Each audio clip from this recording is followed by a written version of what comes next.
Lunes 8 de abril de 2024. Tres mensajes del Evangelio de hoy, tomado del Evangelio de San Lucas, capítulo 1, versículos del 26 al 38.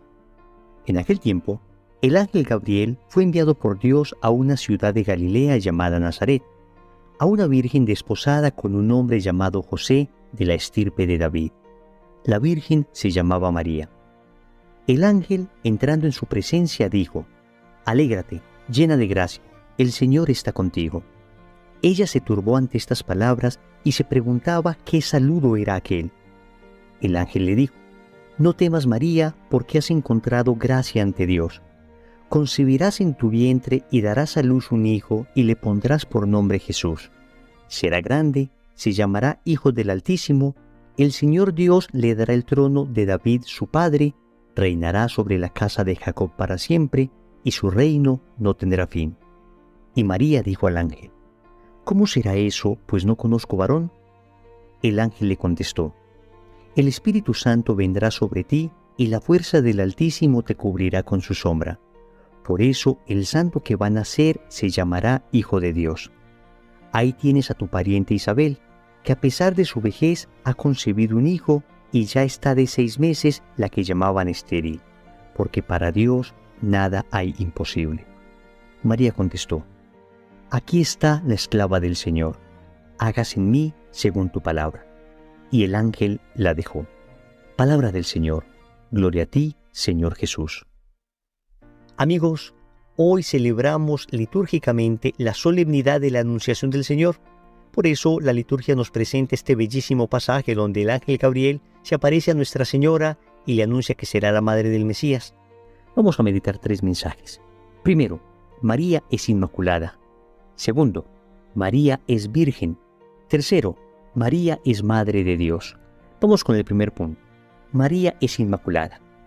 Amigos, el Evangelio nos dice que el ángel entró en presencia de María y le dijo: «Alégrate, llena de gracia, el Señor está contigo». Esa expresión llena de gracia, que en griego se dice ke charitomene, más bien debería traducir la que estuvo, la que está y la que estará llena de gracia. Significa un estado permanente en María. ¿Y qué es la gracia? Sino la vida de Dios en el alma. Entonces, cuando decimos que María es inmaculada en su concepción, cuando la Iglesia lo proclama en el dogma de esta manera, lo que nos está diciendo es que María Santísima jamás ha estado en poder del maligno, que Nuestra Señora jamás estuvo en poder del pecado, que ella siempre tuvo consigo la gracia de Dios. De hecho, el texto repite que María está llena de gracia, repite que María encuentra gracia ante Dios. Y el ángel le dice: «No temas, María, porque has encontrado gracia delante de Dios». Un amigo protestante que yo tenía en la universidad me dijo en una ocasión de manera más bien despectiva que él no encontraba ninguna gracia en María. Y yo le dije: «Amigo, con todo respeto, poco importa que tú no encuentres gracia en María. Lo que realmente importa es que el autor mismo de la gracia, Dios, encontró gracia en ella». Y el ángel lo dice: «Has encontrado gracia ante Dios». Entonces, si ante nuestros pecadores ojos, ante nuestros ignorantes pensamientos, la Santísima Virgen María no llegara a encontrar gracia, lo realmente importante es saber que ante el que es la gracia misma, María se encuentra llena de gracia. Es como si yo dibujase un cuadro y de repente viniese una persona que no tiene la menor idea del arte y me dice que no le gusta el cuadro. Pues la verdad es que poco importa que una persona que no conozca de arte no sepa admirar una obra. Pero si de repente viene Miguel Ángel, viene Leonardo da Vinci, viene Goya, viene algún gran pintor y admira la obra y dice que es una obra de arte, pues la verdad es que vale el juicio de aquel que es experto. Y en términos de gracia, Dios es el experto y es Dios el que ha encontrado gracia en María. ¿Y por qué ha encontrado gracia en María? Amigos, estamos 33 años antes de la redención. ¿Cómo es posible que María esté llena de gracia si Cristo no ha muerto todavía? Amigos, recordemos que la Virgen María en el Magnificat dijo: «Se alegra mi espíritu en Dios, mi Salvador». La Virgen Santísima estaba reconociendo a Dios como Salvador 33 años antes de la redención. ¿Por qué? Definitivamente, porque los méritos de Cristo se aplicaron anticipadamente a nuestra madre. Expliquémoslo de una manera clara. El Salmo 51, versículo 7, aclara que todos nacemos pecadores. Dice textualmente, pecador me concibió mi madre. Es lo que se llama el pecado original. Pero la Santísima Virgen María fue preservada del pecado original. Claro que ella fue salvada. Dios la salvó preservándola del pecado original. Por eso se conoce como una salvación preventiva. En cambio nosotros, Dios nos salvó liberándonos del pecado original con el que nacimos. Por eso se conoce como una salvación liberativa. Entonces la Santísima Virgen María sí fue salvada, pero de manera preventiva. Es semejante a una persona que va por un camino sin darse cuenta que adelante hay un hoyo.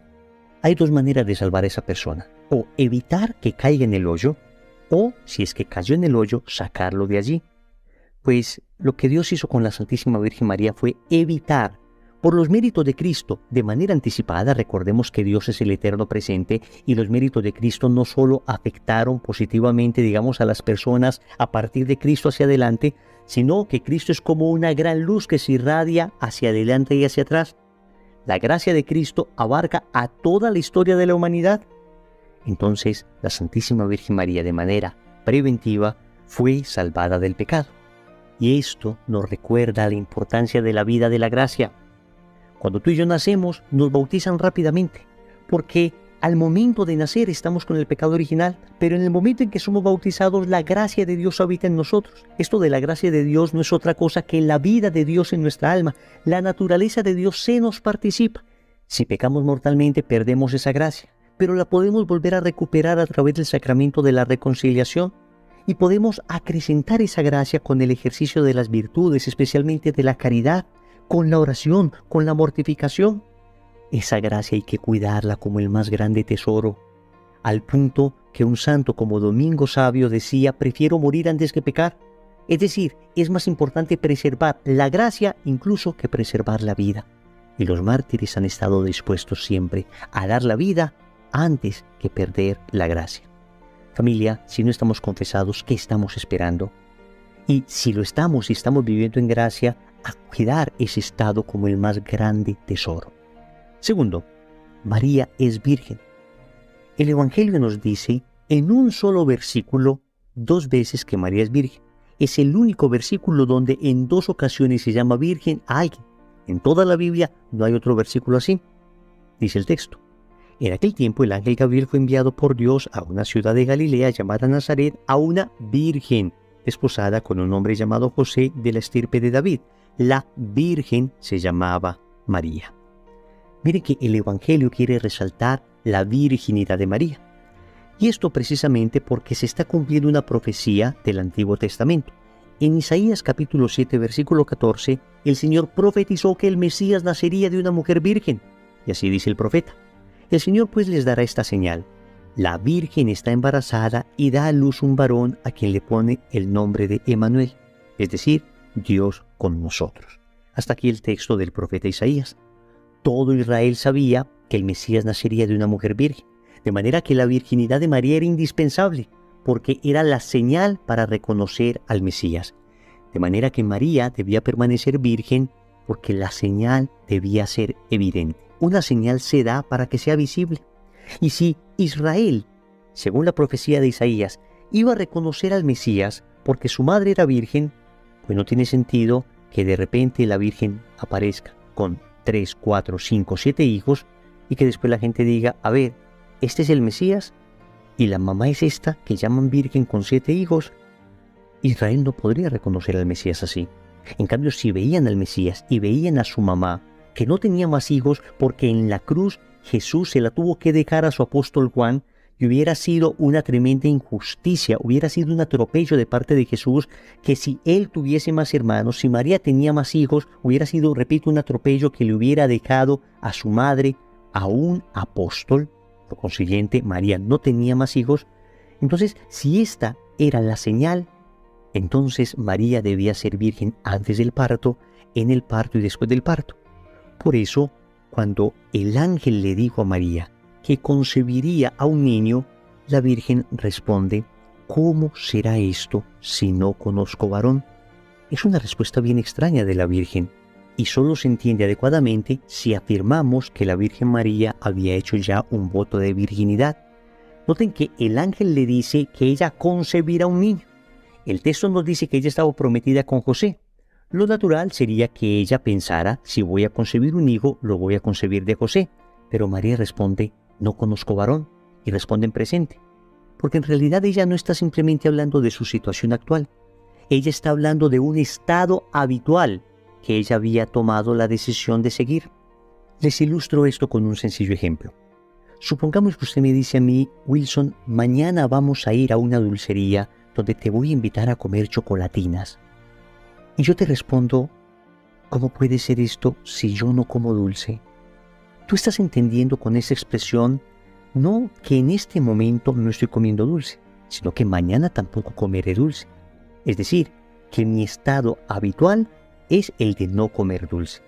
Pues esto fue lo que le respondió la Virgen al ángel. ¿Cómo puede ser esto si yo no conozco varón? Le está diciendo al ángel, mi estado habitual es no conocer varón. Por eso muchos padres de la Iglesia ven en estas palabras de la Virgen María un voto de virginidad que ella había hecho. El caso es que el Catecismo de la Iglesia Católica en el numeral 499 dice con claridad que nosotros creemos en la virginidad real de Nuestra Señora. Escucha, la profundización de la fe en la maternidad virginal ha llevado a la Iglesia a confesar la virginidad real y perpetua de María, incluso en el parto del Hijo de Dios hecho hombre. En efecto, el nacimiento de Cristo, lejos de disminuir, consagró la integridad virginal de su madre. Hasta aquí el catecismo. De manera, queridos amigos, que defendemos la virginidad de María porque defendemos el mesianismo de Cristo, porque esta era la señal que Israel tenía para reconocer al Mesías. Pero eso nos dice algo hoy a nosotros, y es que debemos nosotros pedir mucho al cielo la gracia de la pureza, la gracia de la castidad. Es uno de esos dones indispensables para aprender a amar adecuadamente. En el noviazgo, la castidad de los novios les prepara para la fidelidad en el matrimonio. En el matrimonio también hay que vivir la pureza, viviendo una sexualidad sana, una sexualidad bella como Dios la quiere, una sexualidad humana. La castidad es un don bellísimo. Ciertamente, en un mundo tan pansexualizado como el nuestro, no siempre es fácil guardarse puro. Pero amigos, aunque la pureza, la castidad, la limpieza interior sea un árbol de raíces amargas, les aseguro que es un árbol de dulcísimos frutos. El fruto de la castidad es precioso y vale la pena todo el esfuerzo, que siempre tiene ayuda de la gracia, siempre Dios ayuda en ese esfuerzo.